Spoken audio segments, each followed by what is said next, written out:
Beredar di media sosial video aksi sekelompok bocah gerebek sahur sampai masuk area kuburan Popoh, Pati, Jawa Tengah pada Minggu, tanggal 26 Maret tahun 2023.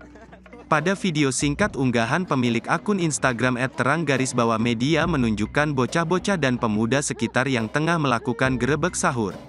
Alih-alih melakukannya di dekat rumah-rumah warga agar mereka terbangun untuk melakukan sahur, saat itu mereka memilih lokasi gerebek sahur yang tak biasa. Malam itu mereka menyambangi makam sekitar untuk melakukan gerebek sahur. Para bocah itu tampak berlarian ke area makam tersebut sambil membawa pentungan. Meski lokasinya berbeda, mereka tetap membangunkan sahur dengan cara yang biasa. Mereka tampak santai melakukannya bak ingin membangunkan penghuni di sana untuk ikut sahur. Oke, tak.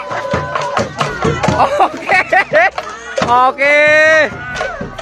Iki yo. Del, kaduan, Del. Del.